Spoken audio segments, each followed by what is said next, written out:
We are ready to start our first panel discussion of today's conference. As was said already, our first topic is the twin transition as the driving force of Europe's competitive and sustainable economy. And our stage is already ready to welcome the first speakers, Matthias Koch, Chris Skidmore and Linda Zelina Cross, and also the moderator of this panel discussion, Kostis Geropoulos from Any Global Media. So I would like to ask our speakers and the moderator to take the seats. And now let me just pass the floor to the moderator, Kostis Geropoulos. Enjoy the discussion. Hello and welcome. Thanks so much for joining us again this year. It's my third time at the Prague European Summit. And we're starting this discussion today with talking about the twin transitions as a driving force of Europe's competitive and sustainable economy. We're going to be discussing the huge and largely untapped opportunity for technology and data to drive sustainability goals, energy transition, as an investment opportunity and to boost sustainability. I have a very distinct panel here today. We're going to be discussing mostly the market efforts to strengthen competitiveness and sustainability in the local economy, the resilience of cross-border supply chains, ensuring that they run smoothly, and also the importance of critical raw materials in those supply chains. As industries gear up for twin transformations, it's very important to have a twin digital green transition and meet the vital needs for the European labor market. I'm going to start with introducing my panel. I have Matthias Koch. He's a senior policy advisor from the Austrian Federal Economic Chamber, Strategic Capital Networking. Chris Skidmore, he's a member of Parliament of the United Kingdom and the chair of Net Zero Review and former energy minister and Net Zero Czar. And Linda Zelina Cross, CEO and founder of International Sustainable Finance Center. And Matthias, the floor is yours for like a really short presentation, and then we can go on. Thanks. Thank you very much. I can start with it because I would say you're about politics, you're about financing, and I'm a bit of a reality check representing the Austrian economy, not just the Austrian economy, the European economy, with this strategic capital networking scheme. What I wanted to say, coming to Prague and looking at this beautiful city and knowing this place under the communist time, it was difficult to get there, but it wasn't obviously impossible. So let's dream about our targets in the future. We don't have that much time because time passes very fast, which is extremely important from our point of view. The goals are that they are there beyond any discussion. We need these goals and we are very much behind these targets, but it's very difficult if we formulate targets and also, I mean, everything is put into law and directives and regulatories, and if we don't even know how to get there. And this is the tricky thing. I mean, if for example, the technologies are ideologically discussed and not openly, then we get really very much into trouble because, let's face it, we are talking about the horizon of a few decades and many, many years, and we need the innovative aspect. Without innovation, we won't get anywhere. And this is exactly what is our main message coming from the business representation. Because we would say the economy shouldn't be the problem, they should be part of the solution. And for this we need freedom and we need the environment to be able to be also to be innovative. What I would like, if we talk about these challenges, then I would like to also talk about it's very difficult to separate these pillars. If you talk about the green transition, about the digital transition, then of course we have to talk about the social dimension of the transition. I mean, we could find many, many aspects. What we shouldn't forget is the holistic approach. We live in a time with lots of challenges, and we have to combine the challenges. I would say surely the digital transition is part of the solution of the green transition, and vice versa. If we stay within one track, then we see maybe more the problems than the solutions, because the solutions come often from a different angle. This is also something we would like to put more focus on. The Austrian Chamber of Economics has established, and I'm very happy that this is part of my job, has established a lobbying scheme which is called the capital networking. Why do I mention this in this context? Because it's planned or it's seen like a self-helping group. We have to deal with all these challenges, and also we have to deal, the businesses have to deal, and our experts have to deal with many, many very, very complicated EU directives and regulatory proposals. You can maybe see it that way, that in all European capitals you have to deal. Unfortunately, in London, the case is a bit different, but maybe we get some ideas of best practices or how things could be done better, in a better way, because sometimes competition isn't that bad, especially on a regulatory field.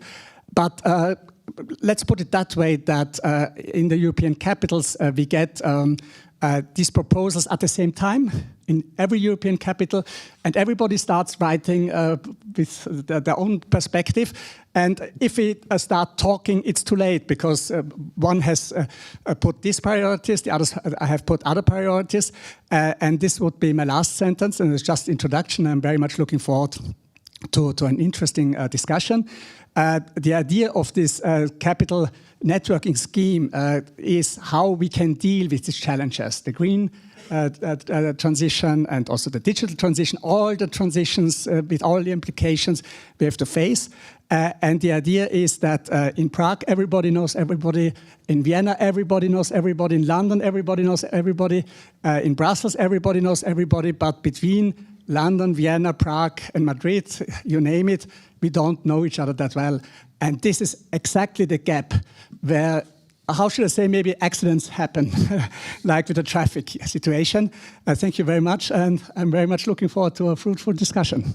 Thanks so much, Matthias, and I'm looking forward later in the discussion to know more about the challenges that the European Federal Economic Chamber is facing, and also about what kind of synergies we can see in digital and sustainable innovation. Chris, also for an opening statement. Thanks. Oh, thank you very much, and thank you for the kind introduction. I was the UK's energy minister 4 years ago that had the opportunity of signing the UK's commitment to net zero by 2050 into law. We have a Climate Change Act which sets out sort of carbon budgets. We have a committee on climate change, an independent committee that advises obviously how these budgets work. And I understand there are other European countries that don't necessarily have that legislative and regulatory framework. But that's not to say that we shouldn't sort of seek to make this shared commitment a reality. Namely because we are now living in a world where there is no economy except a green economy. And I had an opportunity to come back and produce a report that came out in January called Mission Zero. It was a net zero review of how we could do net zero, how we could achieve our climate commitments in a way that was both affordable and efficient and was pro-business and pro-growth. Because the UK still leads the G20 in having successfully decarbonised by 50% on 1990 levels of carbon dioxide emissions, and at the same time having grown its economy by 70%. And it's that economic model of clean growth that I think is so important for Western democratic nations to promote, to demonstrate that decarbonisation doesn't have to lead to deindustrialisation. And at the same time, we are now in this global net zero race where to delay will actually cost more. And one of the analysis of the report I produced, it was in 2 parts, was that when we look at how to achieve net zero, if we do not make that long-term commitment, that stable commitment, having the consistency, the clarity, the continuity of policy frameworks, having taken a long-term based approach, then we will actually not be able to achieve net zero in an affordable way. It just becomes more and more expensive. And actually, I look to European partners such as Germany and France, where they've created these investment opportunities, whether it's the KfW, which pays for itself, or you've got MaPrimeRénov' in France on looking at how to bring in energy efficiency measures.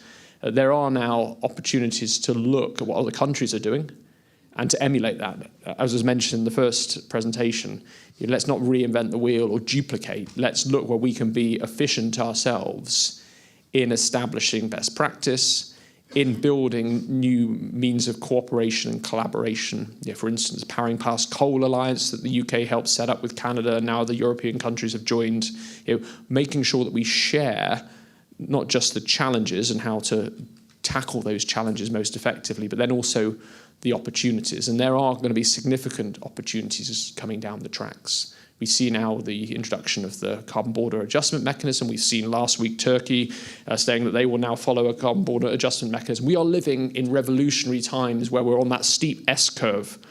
And we are in a place now where policymakers are behind the curve, when markets are already moving. Investors are making decisions about where to place future capital investment. And overwhelmingly, that is now in the future industries of green technologies.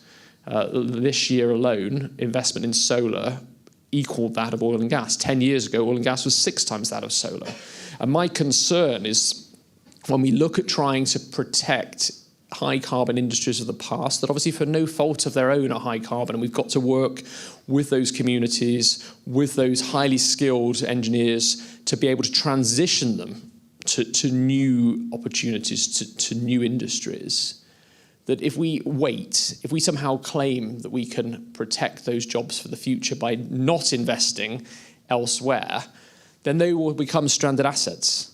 And communities won't thank us when they realise that policymakers went slow, knowing that what they knew was that the rest of the world's economy was moving towards an entirely different world. And that was the narrative of the Net Zero Review. It's coming out as a book, Mission Zero, ahead of COP28, because I think COP28 is, I think, I'm very hopeful for what will be announced, potentially trebling of renewable power, potentially doubling of energy efficiency measures, and understanding that this new global world is where we are moving to is something that we need to latch onto the fact that net zero, and I know it's difficult because certainly amongst politicians need to get elected, and getting elected means that often you head for the lowest common denominator, and there's a risk obviously that the energy transition ends up in a so-called culture war.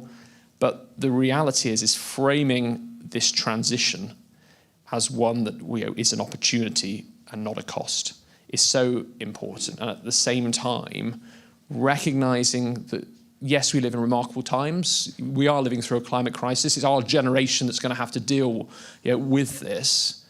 But the transition itself is no different from many other transitions that we've gone through in human history, whether that's to go onto gas instead of coal, whether that's to get off horse and carts and move to cars, whether that's to get into electricity. We've been there, we've done that in the past, and we've been able to succeed because it reached a point where the market moved to a point where it was profitable to do so. So basing our decisions in the interest of business, in industry, is where we need to move, and we all need to work together to demonstrate that clear narrative that net zero is an investment and not a cost, and it will make us richer and not poorer. That's a very good point, that net zero should be an investment, not a cost. And what you mentioned about earlier about decarbonization doesn't necessarily have to lead to disindustrialization, and to make sure that they're not only shared, the challenges are shared, but also the opportunities. I want to move to my next panelist, Linda. Linda, the floor is yours. Thank you. I think what people forget is that it's all a competition, and countries are in competition for investment and business. So collaboration works really well, and we've seen actually some very positive examples between Czech Republic and the UK. We've seen some between Czech Republic and the US, especially in tech and innovation sector. But what I think sometimes gets forgotten is the bigger picture and the fact that sustainability actually forces you to try and think longer term. And in this game of who is going to attract most investment, most innovative business, where will actually companies want to expand operations, where you will drive and create next unicorn businesses, well, there's two secular trends that we talk about in finance. You call it mega trends in politics or something else actually in business. But the issue is that there's actually three. Number one, it is climate change. We will not run away from these massive non-linear effects and extreme weather, etc., etc. And at one point, it will actually affect everyone in terms of food prices, your holidays, your insurance premiums, you name it. And finance is already doing the modeling for that. If you want to see quite a good model, it's the Inevitable Policy Response report that came out in New York in Climate Week. We did have a little bit of a disagreement at the launch event because they hadn't mapped the policies across the CE countries, which I think is a bit of a shame because that would give us a fuller understanding that actually Europe is not so uniform yet in terms of how much policy leadership there is. Second one is, of course, social, and I'm really glad that Matthias brought it in because it's been overlooked. And it's also part of the blame should be laid at the door of the green movements because, well, any transition and transformation has losers and winners. And we have to be honest with each other and recognize that we need to rethink parts of the social contract because things will happen and some industries might not survive. They might move somewhere else or they might need to be so heavily transformed that we need so much investment and we need to be okay with that because investment is often in some of the countries seen as debt. So it's negative. So how do we change the narrative? Because there's mortgage, for example, from a very basic perspective. Mortgage is the largest debt you'll ever take in most cases, but we call it mortgage. We don't call it debt. It's an investment for your safer future. So the same should apply to certain sectors of the economy. And the final really big transformation that we're undergoing is digital AI and machine learning. And I don't work on that, but in a different context, I had the pleasure to meet President Obama, and his main message was that that was the thing that he did not realize early enough. Because that is transforming life in ways that we are not yet fully aware of. And it will only accelerate because, well, who doesn't like more efficiency and speed? Before Amazon, people didn't even realize that you could have a same-day delivery.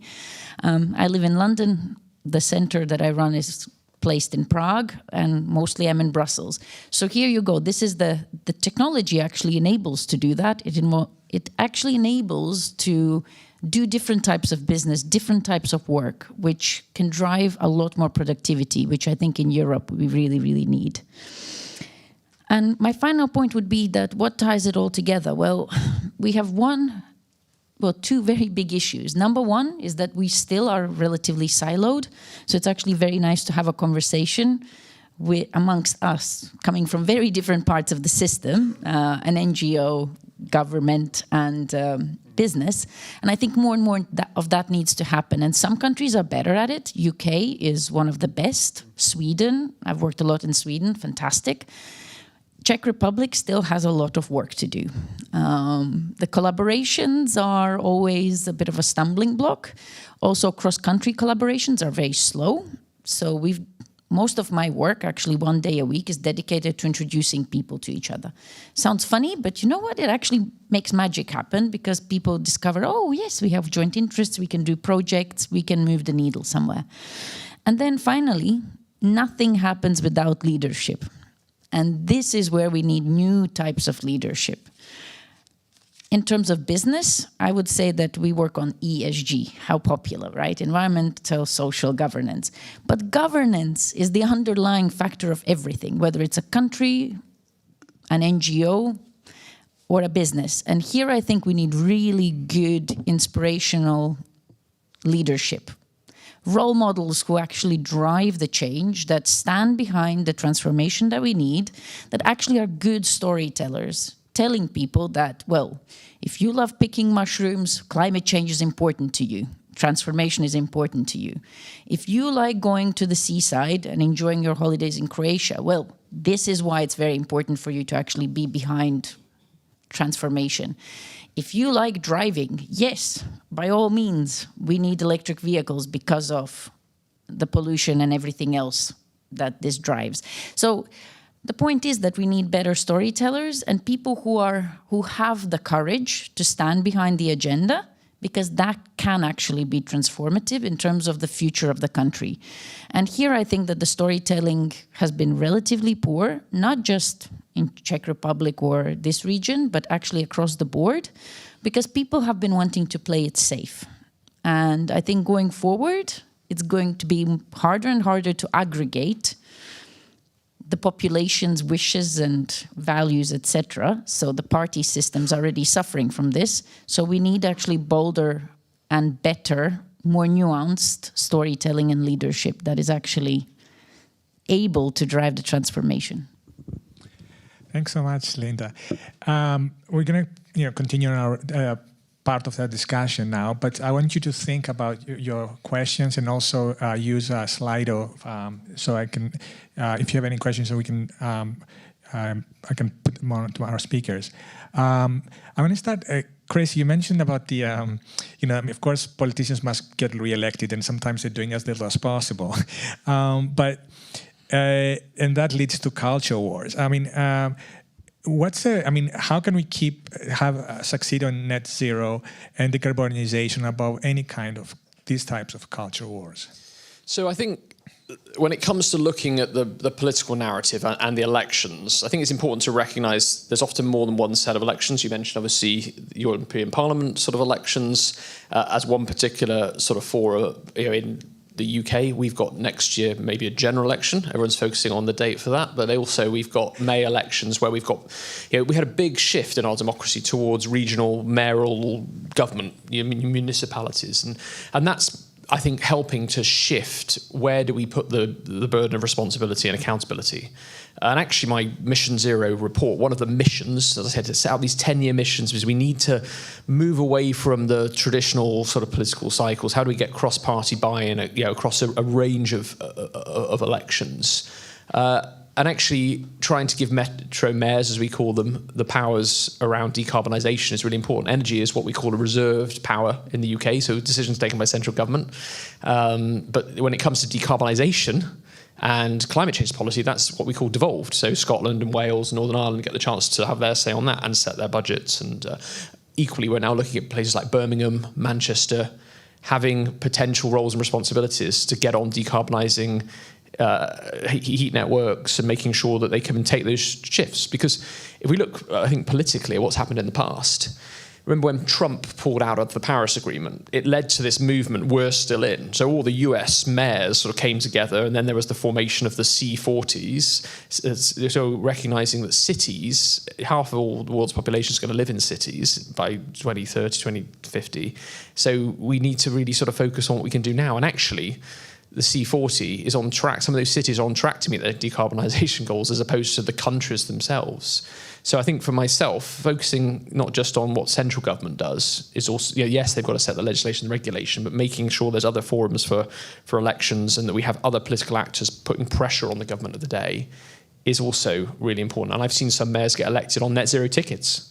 You go up to like Newcastle, the Tees Valley in the north of England, a guy called Ben Houchen is the mayor. He increased his vote by saying net zero is going to lead to new jobs, is going to lead to reindustrialization, and he didn't shy away from it.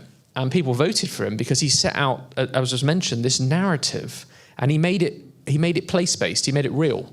And I think that's the challenge. You can't see carbon dioxide emissions. You can see job losses, and trying to demonstrate that if you don't do this, you're never going to outcompete China for low-quality steel. But what we can do is create new markets for high-quality steel that aligns with it being low carbon.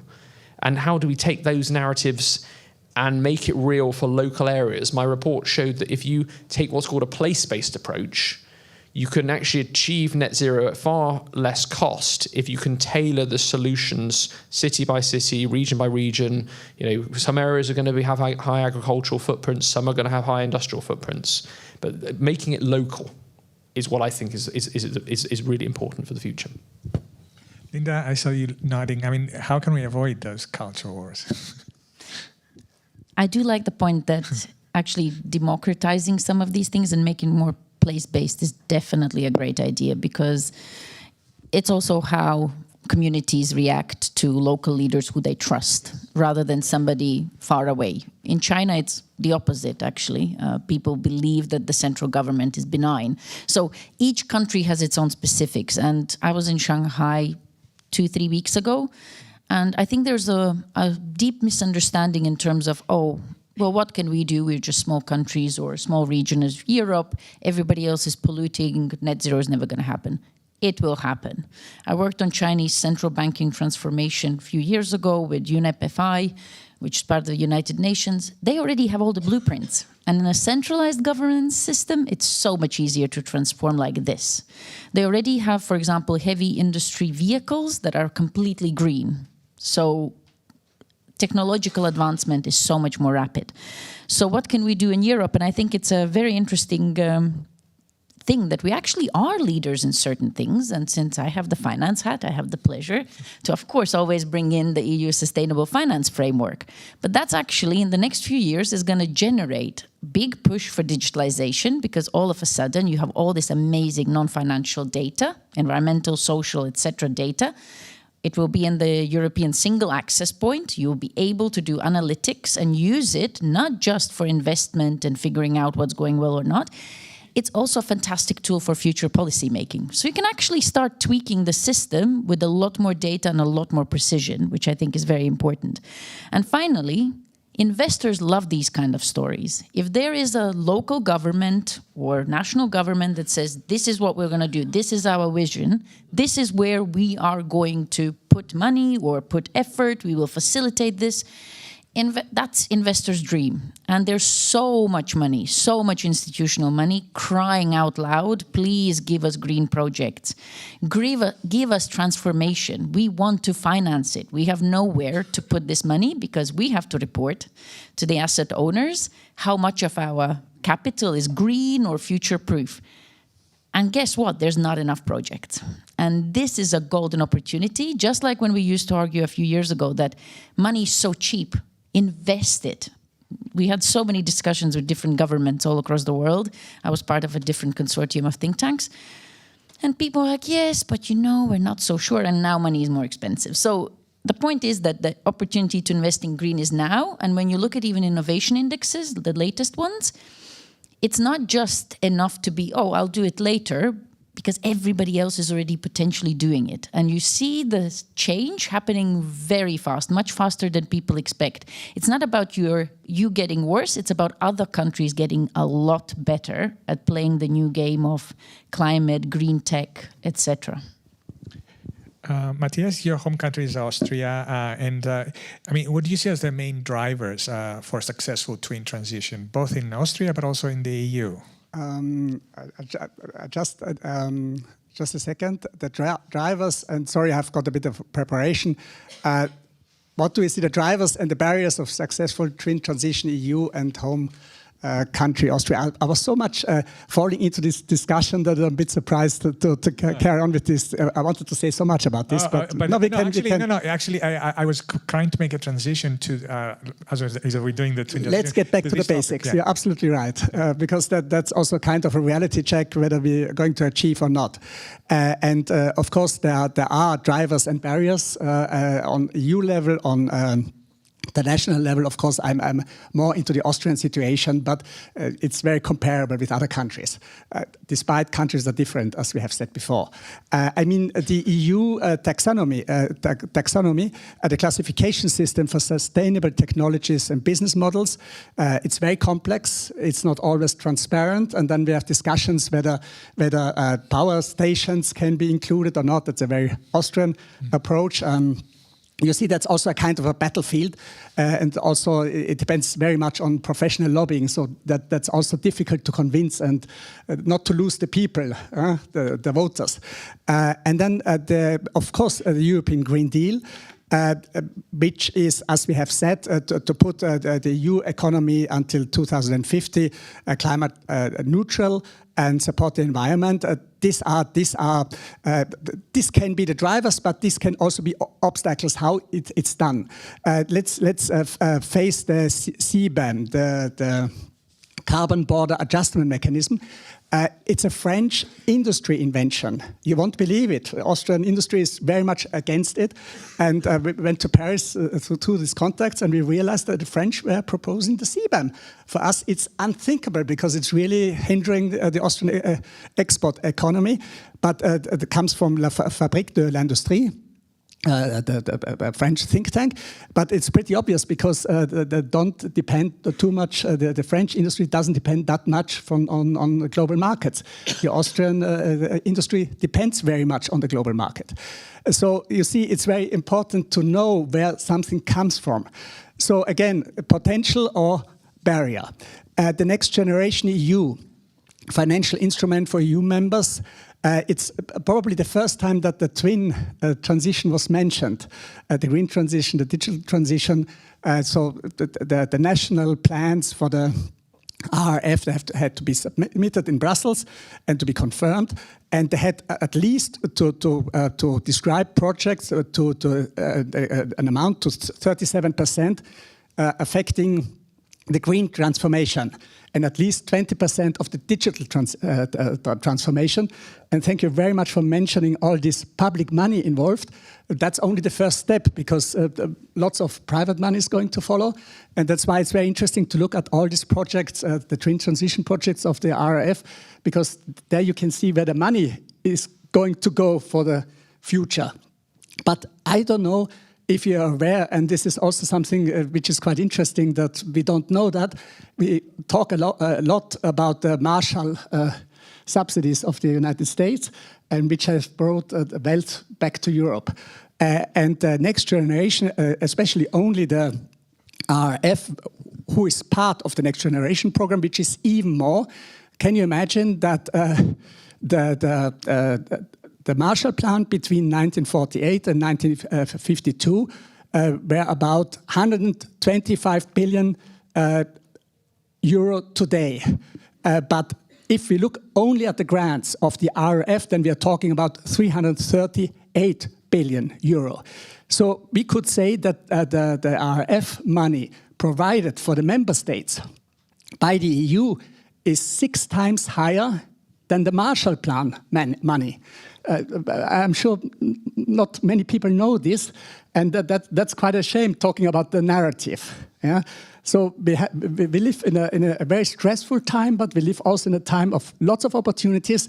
And of course, if you think about how depressing the news are on a daily basis, but there are so many changes for the next decade or the next 20, 30 years, which are much more stable and much more, I would say, the mega trends, so we can trust into the future. Another changes the ETS, which is also very difficult for companies because it's very bureaucratic. Yeah, it's also it's very work intensive. Then the Supply Chain Act, which came from Germany, interesting enough. So it's not only that everything bad comes from Brussels. I mean, that's a question of point of view. I'm advocating for the business sector. But I would say Brussels might be bad, but there's something worse. These are the national member states. And so these are the trends coming from Brussels, which can be good, which can be very problematic. But then let's look at the member states, the part which is worse than Brussels.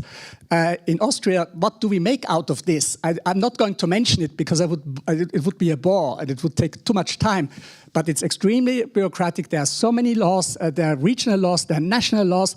What we have made out of the data, the general data protection regulation in Austria, you wouldn't believe it in the Czech Republic because we have had these discussions.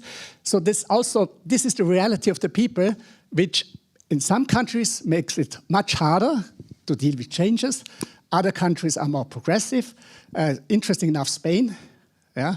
on the green side of developments, also on the digital side of developments. Also the Czech Republic, I guess, I presume, has got its difficulty to go with these changes and to rethink certain realities. Again, there's not one aspect which is affected with all these changes, and that's why it's so extremely important that we talk to each other, especially also with Great Britain, because you are quite free for the time being. And it's very interesting to get another benchmark. Are you doing it better? Are you doing it worse? It will be both. I guess these are the barriers, I would say. These are the potentials. We have to be aware of them. And it was said by you, I guess, that most innovations come from the regional level. This is probably, or you said it, this is the most competitive field. And we should also be able to look at this. What ideas come from the regions? In Spain, for example, if the transition is getting too stressful, that they invent the funding kindergartens, the funding public libraries, which has nothing to do with the Green Deal, but just to appease people and to give them the confidence that changes can also be good, because you get a kindergarten and you get a library. So you see, one could talk half a day about this, but it's a mosaic. I guess we have to put the puzzles together, and yes. Thank you. Just a quick thing. It's actually very interesting because Austria has green budget tagging, which is very innovative. So also you can have innovation in unpredictable places. So actually RRF funding, the green budget example, is now looked at by all other member states. So again, it's the communication issues and best practice sharing. And originally I'm Latvian. One thing that I think actually is a positive story, and you really can sell your electorate, is ease of making business and ease of running your life. I call it life admin. I can log into one portal, everything's sorted. I can pay my taxes, I can do anything online. It's the same with Estonia, which has better PR. But the point is that also there is a lot of very tangible things that we can sell if we embed it into a nice narrative of this. What do you get out of it, right? What's in it for me? Sorry, because I have had my difficulties answering your question, which is getting back to reality. Thank you very much for the question. But I wanted to say something about the narrative. We have had a discussion yesterday at the reception. Someone from Europeum said that the European countries, they all live in different time zones. The Czech Republic lives with the revolution 1989. Austria still lives 1955. We live more 1955, the independence after the Second World War, this success story. We still live in the narrative of the success story after the Second World War. The Spanish are catching up very much, getting very innovative because they were very traditional. That's why the society is so polarized at the time being. And Hungary is probably between the two wars. Why do I mention this? Yeah, because this is where the story starts, and this is where the people have got their mindset. And I guess this also we have to consider at least. And someone also said after this conversation, it would be nice if some countries would start, let's talk about the whole of Europe, would start to live 2023 and not just somewhere in the past. Yeah, I mean, Matthias, you mentioned also the difference between the EU member states. I mean, there is a EU policy, but there is every EU member state has its own agenda as well. I guess Chris, in the sense of the UK, I mean, how important? I mean, you're collaborating with the EU, but also around the world. I mean, how important is the international collaboration and cooperation in terms of reaching those goals?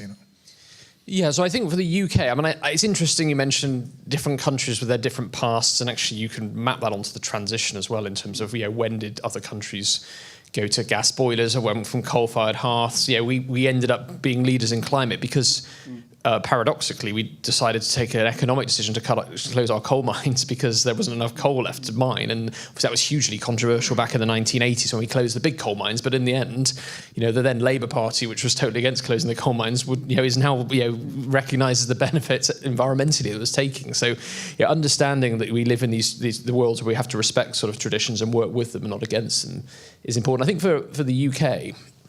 When I signed Net Zero into law back in 2019, I also secured, on the back of that, 3 weeks later, the UK's presidency of COP26, where we had the Glasgow Climate Pact. And I was really struck, because I was also a science, research, innovation minister, as well as being energy minister. I was doing 2 jobs. And I remember coming to the Czech Republic as science minister, trying to, because we were so close and as allies between the UK and the Czech Republic, and the sort of that sense that we were always sort of allies in Europe, and that the UK had left the EU, but we still wanted to maintain our friendships and bilateral potential opportunities to collaborate if it was a no deal. So I sort of would come here, but at the same time. When it came to climate, countries like France that wouldn't talk to me about science and research would happily get on the phone to me with the ministers to talk about COP, and France backed our bid, which allowed us to host Glasgow. But I think in our head, and we never explicitly said it, but post-Brexit, the UK was looking for its own narrative about where does it sort of, how does it position itself in the world. And so the opportunity of doing net zero, being the first G7 country to do so, even though we're 1% of global emissions, how can we then influence China and India, was part of that wider sort of narrative. But I think, potentially we've gone too far in trying to think just about the globe without also thinking about our close partners and neighbours in Europe. And I sit on the Parliamentary Partnership Assembly, which obviously allows for thinking about the future areas of collaboration, whereas obviously the UK working with our European neighbours, we need to come up with common ways of focusing on hydrogen transportation, on potentially regulations that we've got to be able to deliver together. I mean, I think it's a shame we didn't take forward the carbon border adjustment mechanism alongside the EU, because at the moment we're sort of waiting. And my narrative in the review was there's no prizes in being a sort of first follower. Actually, showing leadership here is where you actually claim the advantage. You set the trend. And I think the challenge at the UK at the moment is, yes, we wanted to sort of show international leadership and to try to demonstrate sort of where the UK would go post-Brexit. And I think that was a welcome direction to try to show that international leadership on climate. But when it comes to the nuts and bolts of how you get things done, focusing on regulation, legislation, we do need alignment. We can't just wait to see what the EU does and then differentiate slightly, thinking we're going to get sort of comparative advantage. Maybe that we will do on certain regulatory things. Taxonomy on hydrogen, for example, the UK is not necessarily going down the route of the EU's taxonomy, the rainbow-coloured hydrogen. We're going to create our own sort of low-carbon hydrogen standard so we can sort of focus on the transition and avoid sort of just castigating blue hydrogen at the expense of green hydrogen. But we will need to find common calls, because we need to learn the lessons of the previous transition. As I said about electricity, we don't need 14 different types of plugs, and having to sort of wait, buy adapters at the airports every time when we basically move countries. We've got the chance now in this 10 years to map out what the future will look like for the next 100 years. And that's where we need to, to work together on certain aspects of alignment at a European level. And not just think, let's focus on, the just transition elsewhere. We've pledged investment in India, Vietnam, South Africa with these opportunities to decarbonise countries, and that's great. But I think sometimes it's at the expense of focusing on this sort of closer piece, which is a united sort of European model of how we decarbonise, but also put excellence and quality at the heart of that decarbonisation agenda. I'm looking at the questions from the audience at the Slido, and I'm trying to think, how they fit into our discussion right now. But when you mentioned, Austria and the UK and the Czech Republic and Latvia, there one question from Matt says, on the advantage of centralized governments and authoritarian states, I mean, they seem like they might appear efficient, but can we trust their figures? I don't know who wants to start. It's not pointed to a specific person, but my one sort of observation would be, the technological revolution that we're going through means there is no place to hide, and that is obviously a question about whether then the people in that country decide to challenge their governments if their governments are claiming things that aren't happening. But from space we can spot every methane leak, we can spot every sort of opportunity now in a way that we didn't. So people are being exposed in ways, and we can recognise through market mechanisms when people aren't telling the truth as well. Sort of investments and investors can quite rapidly expose falsehoods. The challenge is going to be, from a political perspective, how we relentlessly pursue the truth and step on disinformation, misinformation, which obviously social media can propagate rather rapidly. So there's a double challenge where technology is also our greatest helper in terms of trying to ensure we have more information. It's also the greatest hinderer in making sure that the right information comes out at the right time. I completely agree. The types of data collection that we have now are very, very different from the past. It's also more about the implementation rather than the figures, because implementation is kind of where the devil's in the detail, right? We can have pledges and commitments. How we actually translate that into implementation in micro fields has been one of the biggest challenges of sustainable transition.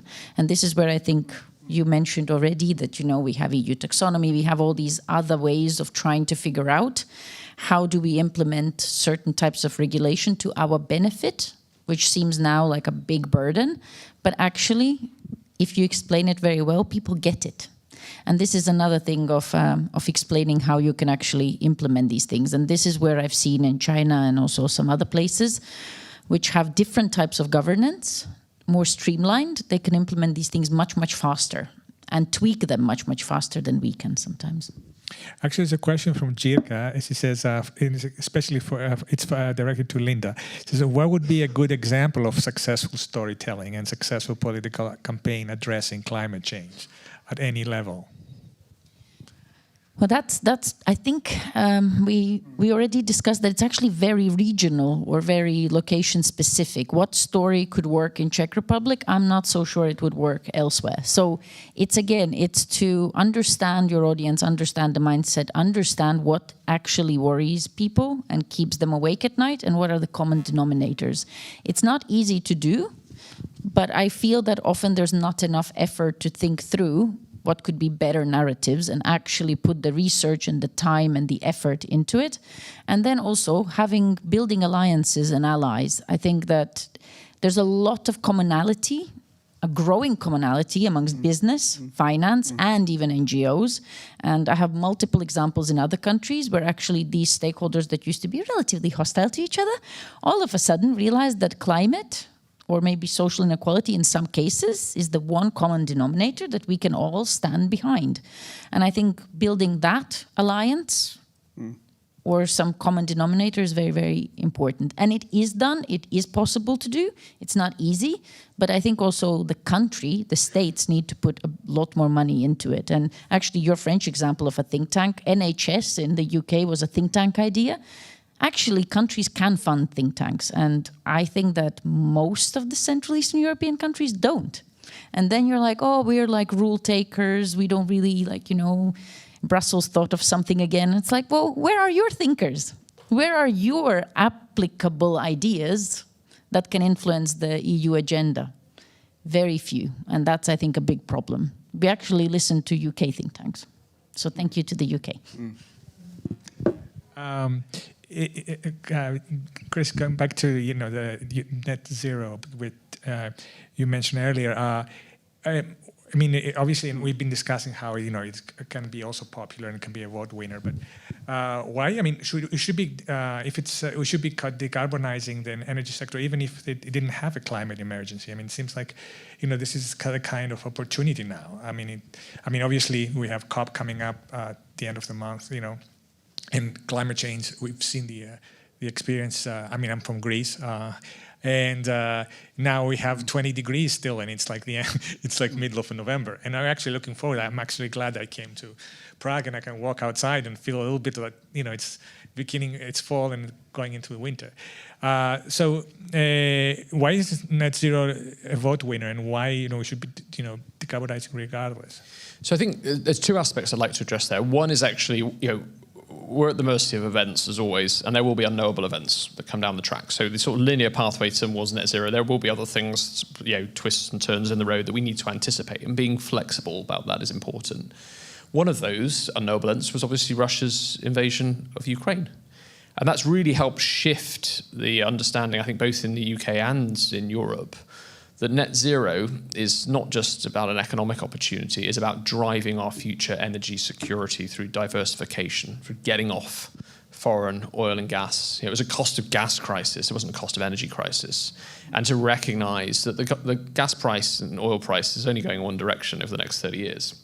So understanding that we can have homegrown energy, that we have a blended form of energy, we recognize that we can't stand still. And that if to do so would threaten the very nature of whether we can keep the lights on. And previously it was always a narrative, these renewables, when the wind doesn't blow and the sun doesn't shine, are we going to endanger our energy security? Now we can turn it on its head and say it's over-dependence on fossil fuels in the future will threaten our energy security. So I think that's been an important additional narrative we need to weave into the net zero story that, again, in 2019 I wouldn't have really necessarily thought about. But Ukraine has managed to build 18 times more onshore wind turbines than the UK. We've only built one in the past year because we have this sort of cultural antipathy to onshore wind. In the same way that Germany is against nuclear. It's interesting that each country has its own sort of prejudices based on their traditions, but hopefully that's now sort of changing. And trying to win those sort of arguments around energy security, around community energy as well, is also really exciting because we can demonstrate people the benefits they can receive locally if they are partners in this. And then there's this case around saying, in the past, we all benefit from a world where energy was very top-down. And we've talked about communism, but in a way, sort of, our national grid in the UK was a 1950s, 1960s centrally government-imposed system. It's not going to be the same now. And energy as a service, seeing sort of, no one paid for our mobile phones. We all moved to, mobile phones because the technology improved and the utility was there. And it's going to be the same with energy. And with that, we often over-focus on supply. It's obviously really important. It's very exciting to look at this, and it's shiny and new, and you can see the buildings.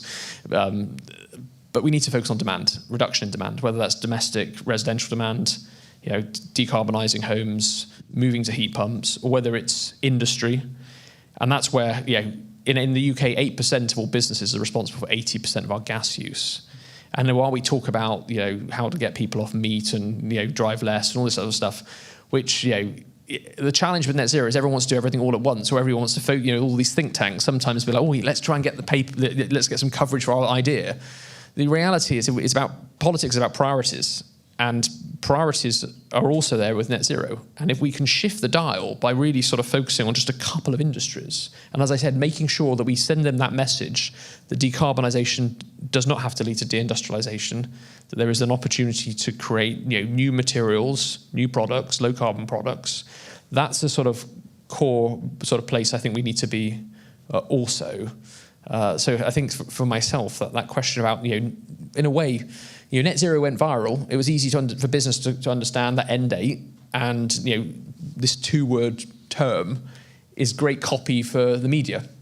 But we also need to frame net zero in different ways and have that innovation in policy as well as technology, where we're constantly reframing net zero in a way that can help drive forwards the progress further and faster.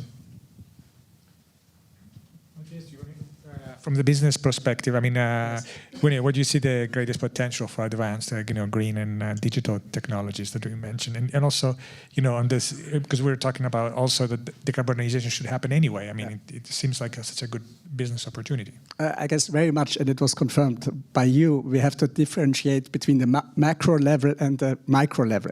And the solutions come from the micro level. And we have made a survey about the consequences for Austrian businesses and the Austrian society and the European society and European businesses from the twin transition. And it's very interesting that the experiences of, or the takeaways of this survey are the following. Twin transformers are among the leading companies of tomorrow. I mean, that's a given. That's not arguable. Twin transformers are 2.5 times more likely to be among the best performing companies of tomorrow. But only 1/5 of the sustainability technology pioneers in Europe currently manage to be twin transformers. This I would say is the general assessment which affects all of us. But now we come to the regions and we come to the solutions and to the micro level.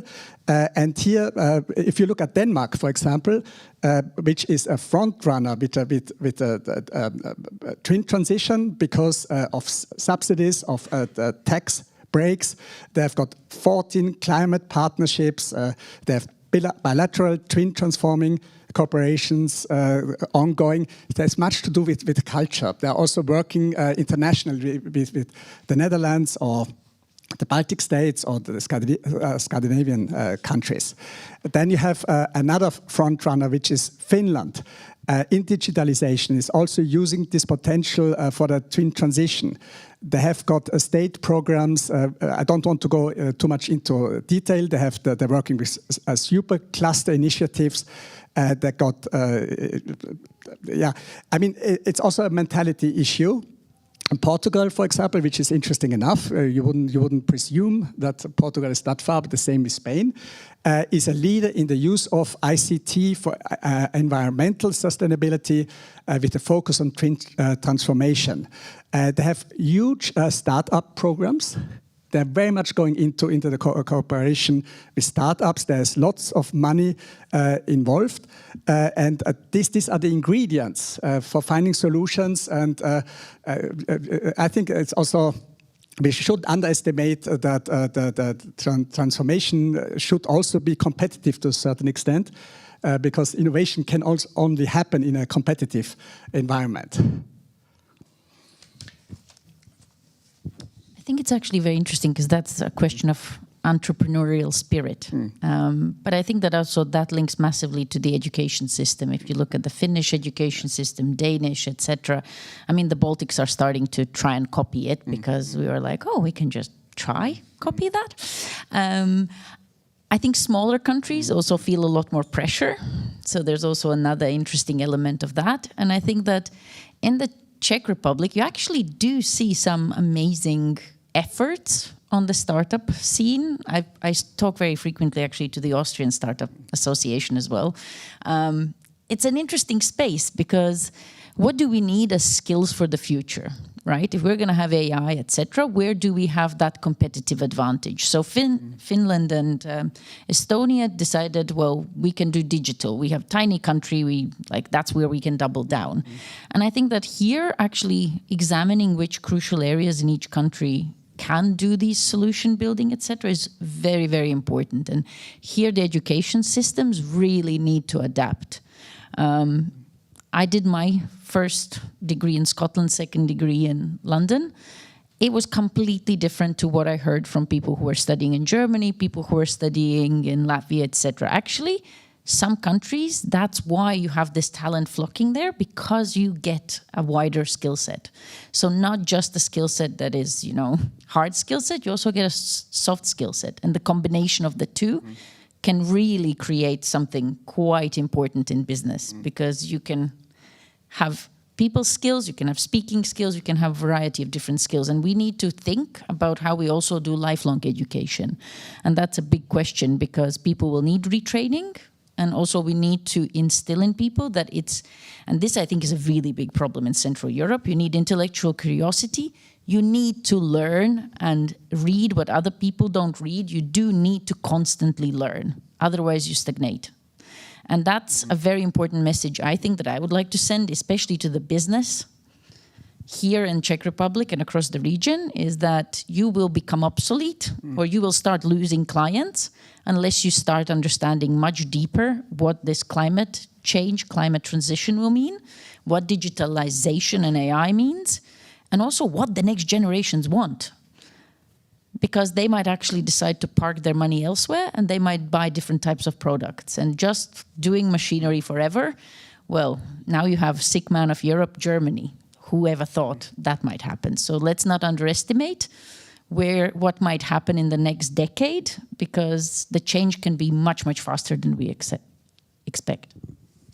I see two questions separately, but I think maybe we can connect them. One is says, should the European Commission take an active role to achieve a green digital internal market to increase the scale and efficiency of EU data infrastructure?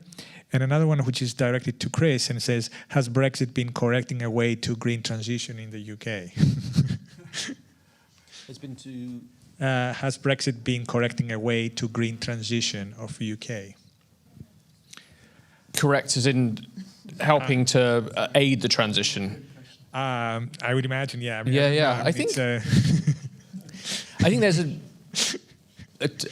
I think that Brexit has placed the UK in a point where they wanted to accelerate. And certainly with the previous Prime Minister, Boris Johnson, he had sort of decided this was his mission and he wanted to go ahead. Now, the challenge is if the UK decides to go slow with a couple of things. Who would have thought that the UK aligning with Europe on electric vehicles would be seen now as a policy disaster? And that was the challenge, is that we had this narrative of actually we can do things differently from the EU. We can go further, faster, and we had begun to do that. And now we ended up aligning on some of the electric vehicle aspects. I is still hopeful that there is an enthusiasm, putting aside the politics of Brexit, that the UK can remain a climate leader. As I said, we are still sort of there in the G20 as sort of decarbonising further, faster. Our national determined contribution, so we've got the EU's Fit for 55, 55% emission reduction by 2030. The UK is 68% emissions reduction. So we're still going strong. But I think that the challenge is not to, David Cameron's coming back as Foreign Secretary now. So to what extent, there's a narrative of the UK recognising that we in the past had this sort of unfortunate rhetoric about sort of UK exceptionalism, and I think that's where we can basically differentiate. We shouldn't be hostile to that, but equally, we've got we're not going to be able to create economies of the future unless we collaborate. So I actually think ever since the Windsor Agreement, there's been like a huge sort of melting away of hostility. It was very difficult to actually get in the same room with people to have discussions, or people simply just said, I can't comment. And now there's this sense that, particularly when I go to Brussels, of us willing to work, and other European politicians willing to work with us in a way that wasn't there a couple of years ago. So Brexit's happened. I think it's here to stay, regardless. All political parties in the UK are sort of committed to this post-Brexit sort of world. But let's get back to what we were doing before, which was recognising where we have opportunities to collaborate and accelerate the ability to move further, faster as a result. About the EU, the European Commission is taking an active role to achieve a green digital internal market to increase the scale and efficiency of EU data infrastructure. Do you think they're doing enough, or they should do more? Yes, do. Everybody always wants the European Commission to do more. Right? I must interrupt you. There's two camps, right? Some people want it to do as little as possible, and the other camp wants it to do everything, right? So foreign politics, security, absolutely everything. I think that there's a lot that actually countries can do individually. I don't necessarily think that they always need massive help from the Commission. And this is where, you see these also small regional corporations can be very powerful. The Baltics tried to do that. They did it for the COVID bubble, so created like a little internal trio there. There's a lot more that can be done, but the reality is that I think the homework needs to be done nationally rather than over-reliance on Brussels will fix it from the political circles. And if Brussels gets it wrong, then we get to blame them. This is great. Well, that is not necessarily a very wise approach. I think talking about actually the geopolitics of sustainability and climate change, I think that where actually the strength lies is the UK's fantastic network of foreign relations and relationships with foreign governments, which the EU has it too, but in different areas of the world. So I think actually close collaboration on bringing on board countries of the global south, as we call them, is super important. And that's something that I think actually the UK and the US have a bigger thinking in terms of actually considering that, we have Latin America, big markets, big players. We really need to strengthen that collaboration. The Czech presidency did a great job actually bringing together the climate envoys or ambassadors, as you call them. And actually the one shocking finding was that they had never heard of sustainable finance. What is that? So the point is, if you're a climate envoy, you really need to work on the external side of Green Deal, on this transformation, and part of that is money and finance, and we will need to strengthen that and figure out how do we tie, very neatly streamline the Paris Agreement commitments, all the COP agreements and pledges and commitments that we do, and how do we actually figure out how we implement them in practice and make sure that we walk the walk and don't just talk and then nothing materializes. And this will be for credibility of the EU. Also, if you think about global markets, where the growth markets are, demographics, they're all somewhere else. They're not in Europe, right? We are aging continent, which has its advantages, maybe, but, we actually need to become a lot more global thinking, seeing the bigger picture. And often we're too focused on what will Brussels do internal, but we also need to keep in mind that it's the national government and it's also the big picture where it all fits in. Yeah, there was a report recently from the International Energy Agency, and it was talking about countries in Latin America and the Caribbean, and how, for example, there was a first ever report and how there's a really huge potential there. Christy, now we have COP28 coming up. Do you think that, you mentioned it briefly before, but are you optimistic about actually, this one not just being one more summit, but actually, having some tangible results? So I think with COP28, we have this global stock take, as I mentioned earlier, where countries will have to come back, effectively mark their homework and say what progress they've made. And obviously, there will be some countries that have not made any progress whatsoever. And the important thing is not to sort of berate and castigate these countries, but to sort of work out what happens next. And that's where the Paris Agreement is a bit silent. We talk about this global stock take, which was in the Paris the treaty, but then it doesn't say what you do on the back of the global stock take. So obviously, America and Germany have really taken the lead in pushing a couple of key agenda items, the trebling of renewable power by 2030, which we saw with a bilateral with US and China the other day. There seems to be now obviously a strong alignment that this will happen, and that will be a great sort of success. If you've got China, the US behind it, and we just need India now to sort of row in behind this commitment. And obviously, on energy efficiency, methane, that's a big challenge, I think, for Eastern Europe, and sort of understanding how we reduce methane reduction, because there's a 30% commitment by 2030 at Glasgow, and again, not much progress has been made, but we know methane's 54 times more warming than CO2. So there's key aspects where, in a way, it's a bit like what I said with Trump and the Paris Agreement, because the UAE is aware of obviously their fossil fuel heritage and the sort of role that the COP president plays, also running ADNOC, they'll be invested in making sure they've got an outcome. And I think sort of this being an ambition COP, what we'll also need to look at is what then is set up, not for COP29, because obviously we don't know where COP29 is going to be. Obviously that it was meant to be in Eastern Europe, and there's been obviously challenges around getting agreement. But COP30 in Brazil, we know that's going to be taking place there. That's going to. So I would look in COP to see what is then agreed to then come back for COP30. But I think it's quite promising if we can. The challenge for me I'd like to see is obviously that we don't see a watering down on our commitment of phasing down fossil fuels. I would like a phase out narrative to be sort of stronger, but making sure we don't sort of row back further from what was agreed at Glasgow is also going to be important. Linda, do you see that anything regarding COP28? Do you see reaching any going forward in terms of from the previous COPs, 27? I'm maybe a little bit more skeptical about how big a change this COP28 will bring, because of various geopolitical and other issues that have also taken a bit of the wind out of the sails. Unfortunately, it is what it is. There's a lot more hidden anger and other issues. I think that actually the COP 2030 is probably where I would quite like to see quite a sea change, purely also because we're getting very close to 2030 then. Very, very close, much closer to 2050. It's not just a notional far away number. It's actually approaching really fast.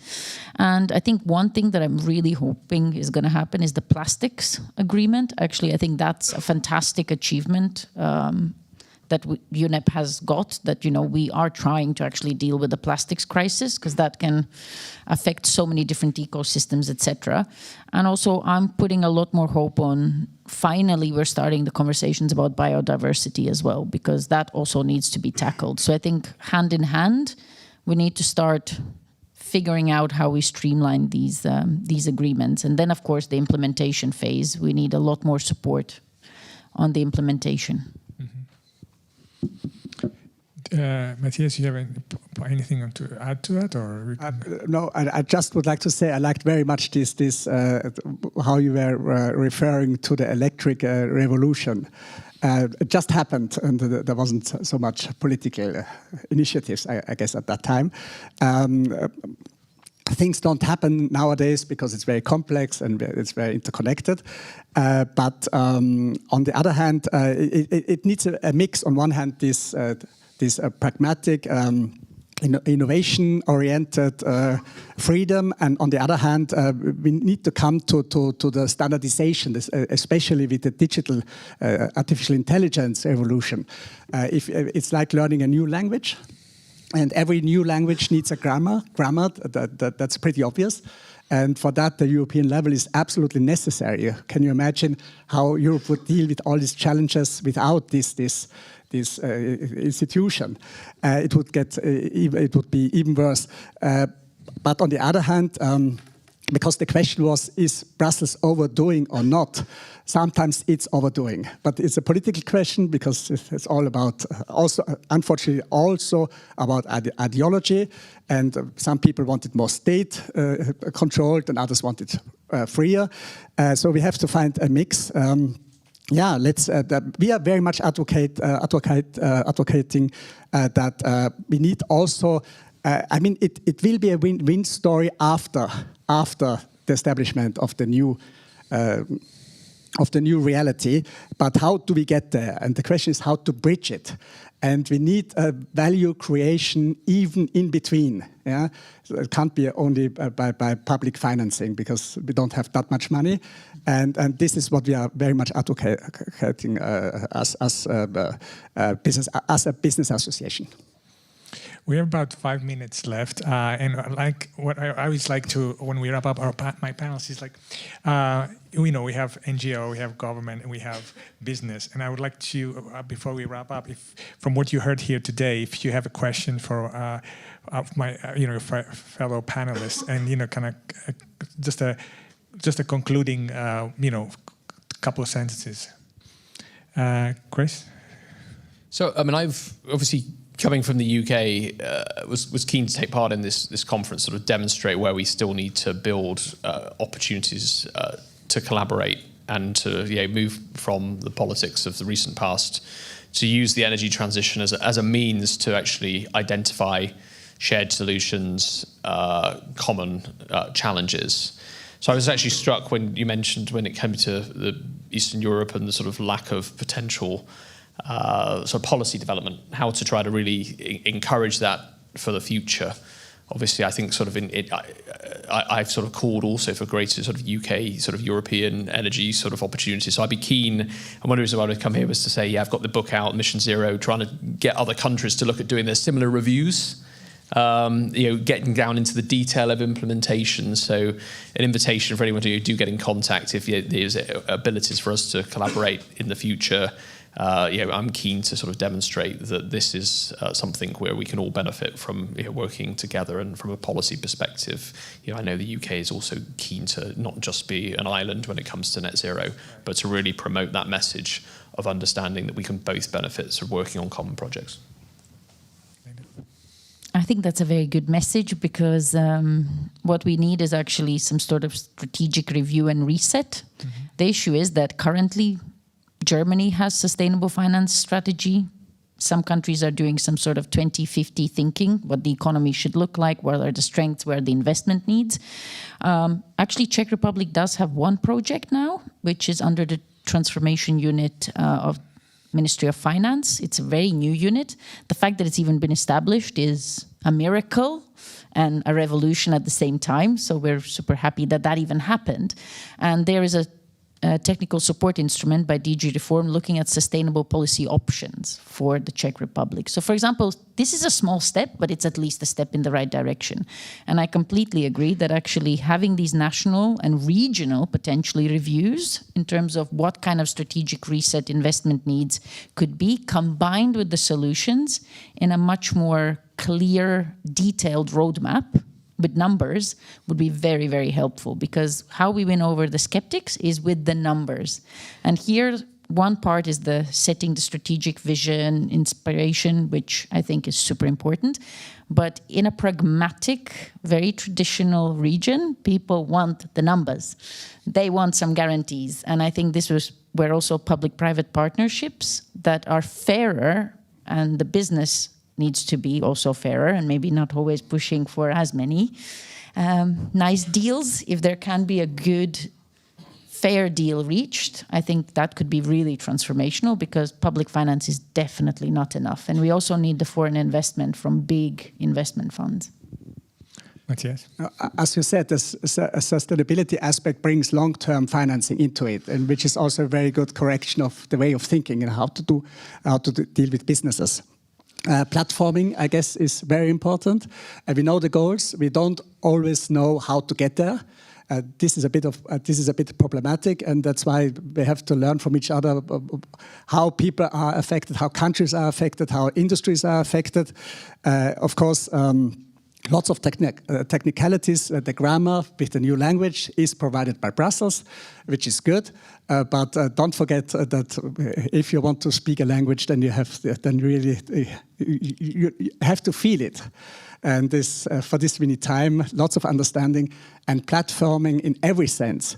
We have been talking about education, lifetime learning, and the soft skills are very important. And yes, I'm quite optimistic.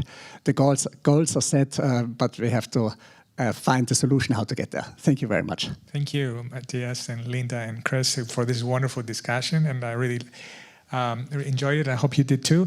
Now, this is the end of our panel, and now we're moving to the next one. Thank you so much.